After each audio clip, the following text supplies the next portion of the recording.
Vos product backlog refinement ils sont éclatés au sol. On va parler de deux techniques, l'example mapping et l'estimation board.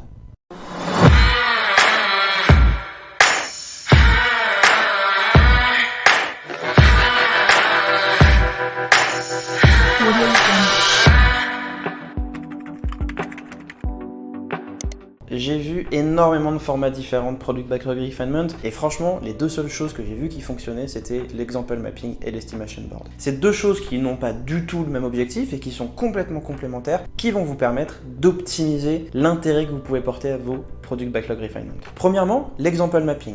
C'est un exercice qui vous permet de favoriser la discussion autour de différents Product Backlog Items. Non mais je m'en tape de ça, c'est histoire de causer que j'en ai à foutre, moi, ce qu'à l'heure du jour. Il se compose en 4 cartes. La première est jaune, c'est votre user story, en tant que je veux afin de. C'est là-dedans que, en une courte phrase, vous pouvez expliquer quel est le besoin de votre utilisateur. La deuxième carte est bleue, c'est la règle, la contrainte.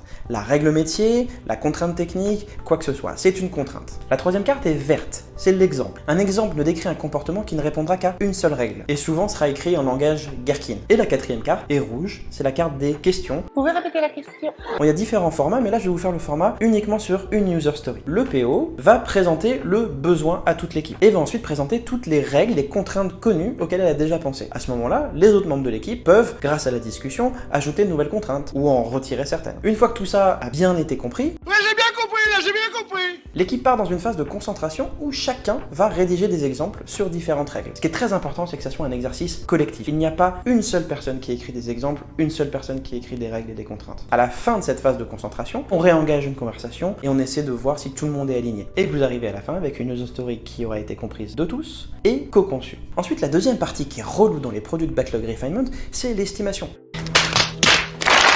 Communément, les équipes utilisent le planning poker. C'est long.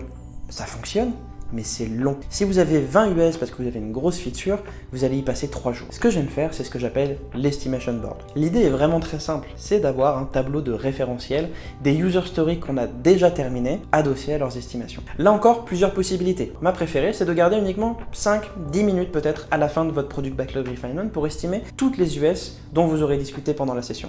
Ce que j'aime bien faire, c'est refaire une session de concentration où chacun ne va estimer seul que 1, 2, 3 US grand maximum. Cette session de concentration durera à peu près 1 minute par user story. Dès que chacun a positionné sa carte dans la colonne qu'il souhaite, s'il y a des questions, des oppositions, on en parle. S'il n'y en a pas, alors c'est que tout le monde est d'accord. Avec cette technique-là, vous verrez que vous serez capable de discuter et d'estimer une vingtaine de user stories par heure. Mais c'est comme pour tout, il faut de l'entraînement. C'est pas si simple. J'espère que ces deux outils pourront vous servir, et si vous avez la moindre question, n'hésitez pas à les poser en commentaire. Ciao et à la prochaine!